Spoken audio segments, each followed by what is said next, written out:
What's up, folks? How's it going? This is SmartWatch. Hope you guys are all doing well. And today we're going to be talking about replacing your smartphone with a smartwatch. Now, that might sound kind of crazy, but it's kind of an intuitive next step. Many years ago, people used to take their large desktop PCs and replace them with laptops. Now we're replacing laptops with tablets. And perhaps the next step is replacing your smartphone with something that you wear on your wrist. Now, whether that's a good or bad idea, we're going to explore it and see if that's truly a feasible option.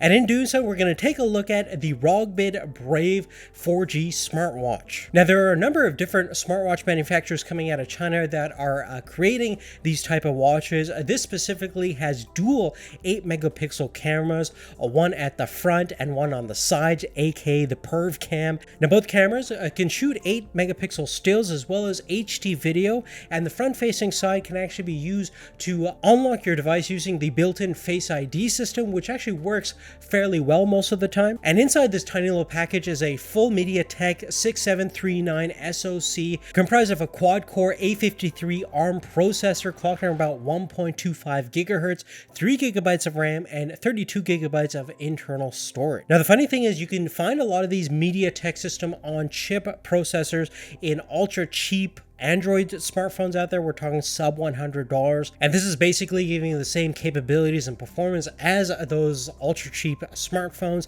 but just in a super compact package. But this is still a smartwatch, and compared to modern day smartwatches, it definitely feels like a brick on your wrist compared to things like the Apple Watch. In fact, it weighs double of what the Apple Watch weighs, around 93 grams, and it's about 20 millimeters in terms of thickness. Now, luckily, the build quality isn't too bad. It is IP68 certified for dust and water resistance, so that means you can easily swim with the watch and get it fully submerged down to about 50 meters deep. The case itself has a scratch resistant ceramic coating. You also have a Gorilla Glass on the display. The display itself measures around 1.69 inches. It's a TFT IPS display with a native resolution of 450 by 450. The display quality is fairly good, very bright for outdoor usages as well as indoor, and the sharpness and overall color rendition is not too bad as well. In terms of the UI, it's using Google Android Wear, and the backbone is based off of Android 7. You can run pretty much any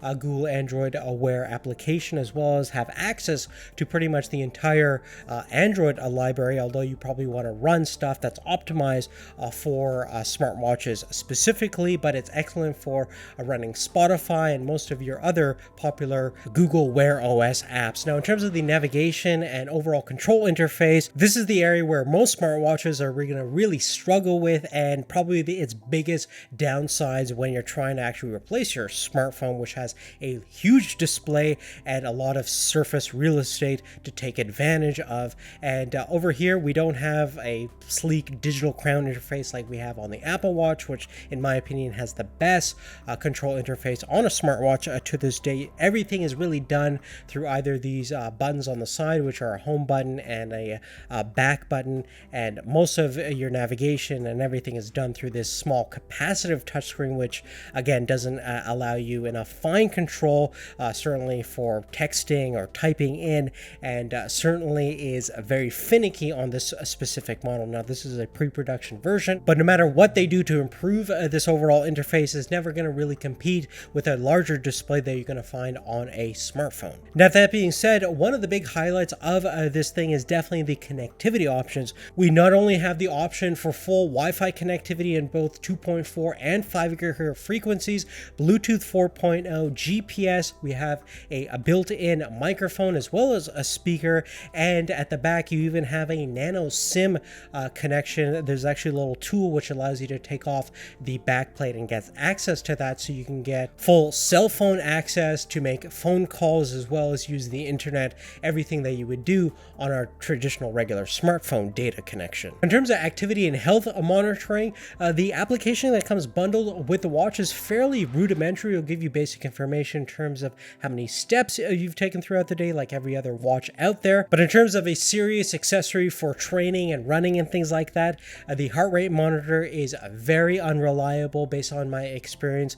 The workout and exercise selection built into this thing is fairly rudimentary and kind of useless in my opinion. fine. And of course, there's no sleep tracking because you wouldn't want to sleep with such a large thing on your wrist in the first place. Furthermore, in terms of the battery life itself, we have a built-in 1360 milliamp hour battery inside, which is fairly large compared to most other smartwatches, but this thing can drain it super fast, especially if you have Bluetooth, GPS, 4G, and Wi-Fi on at the same time. Sometimes I got under 5 hours with a full battery charge, so it didn't last throughout the day.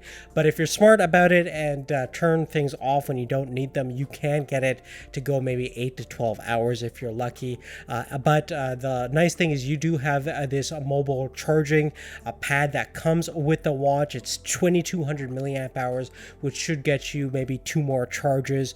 And the charging interface itself is a little clunky. It's basically relying on these 4 pins, and the alignment has to be just right. So you want to make sure that you have it aligned, or else you won't charge your watch. It'd be nice to have some sort of magnetic connection or even wireless charging capabilities like we find on other popular smartwatches. Now, all in all, the Rogbid Brave is definitely a unique and interesting item due to the fact that it has those dual cameras, which is kind of interesting, and you can technically make phone calls and use Wi-Fi and everything like that, browse the internet on it. So you could technically use it as a smartwatch, smartphone replacement, but I would probably not recommend doing so. But in terms of price point, it's definitely not too bad. Definitely more affordable than the 4G counterparts from Samsung and Apple at around the mid $200 mark. So as a companion piece to your main smartphone, it's definitely not a bad device and very comparable to most of the Google Wear OS devices that you're going to find out there. But other than that, guys, that's really it. Please give us a thumbs up if you like this video. Check out the description down below for more details about everything we've talked about. And make sure you have post notifications turned on so you get our videos once they become available. Thanks again for watching. We'll see you later. Take care.